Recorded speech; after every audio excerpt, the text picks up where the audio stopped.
പെൺകുട്ടി ഞാൻ ഇതുവരെ കണ്ടിട്ടില്ലേ. എവിടെ മോളെവിടെ? മോളെ വിളിക്കാം. മോളെ എങ്ങ പോരാ. हमने बुकिंग की है।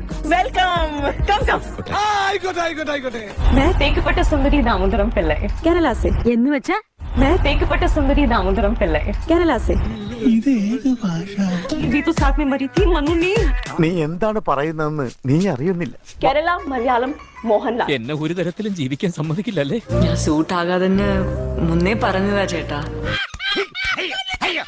ഇത് ഫാഷൻ ഒന്നല്ല ചേട്ടാ, ഇതെന്റെ ചേട്ടന്മാരുടെ ഡ്രസ്സാ ചേട്ടാ. எல்லா தமிழ் வார்த்தையிலும் கடைசியில் போட்டு பேசினா உடனே மலையாளம் ஆயிடுமா? അയ്യോ അതല്ലേ ചേട്ടാ. എന്റെ പൊന്നടി, എനിക്ക് അറിയാൻ പാടില്ലായിട്ട് ചോദിക്കുക. നീ ഒറ്റ ഡയലോഗ് വെച്ച് എത്ര കാലം ഫീൽഡിൽ പിടിച്ചേക്കും? ഇവിടെ പെയിന്റിങ്, കഥാകവിത കോമ്പറ്റീഷൻ അതൊന്നും ഇല്ലേ? ഞാൻ ആർട്ട് വർക്ക്, രംഗോലി നന്നായിട്ട് ചെയ്യും. നീ എന്റെ ക്ഷമ പരീക്ഷിക്കരുത്. നീ എന്താ ഈ പറയുന്നത്? നീ എന്താ അതിനുള്ളിൽ ചെയ്യുന്നെന്തോ പറഞ്ഞമ്മേ. നിന്റെ നെറ്റിയിൽ എഴുതി വെച്ചിട്ടുണ്ട് നിന്നെ കൊണ്ട് ഈ പരിപാടി നടക്കൂല. ഈ കൂട്ടത്തിലെ കൊമ്പൻ എവിടെ? ശാലിനി ഉണ്ണികൃഷ്ണൻ, തിരുവനന്തപുരം. കച്ചറ. അത്ര ബോറിംഗ് ലൈഫ് ഒന്നും അല്ലാണ്ട് എന്തൊരുണ്ടേ നീ പറയണത്? കത്രീന കേഫിന്റെ കുറച്ച് ചായ ഉണ്ടല്ലേ? കത്രീന കേഫിന്റെ കുറച്ച് ചായ ഉണ്ടല്ലേ? നാണമില്ലല്ലോ.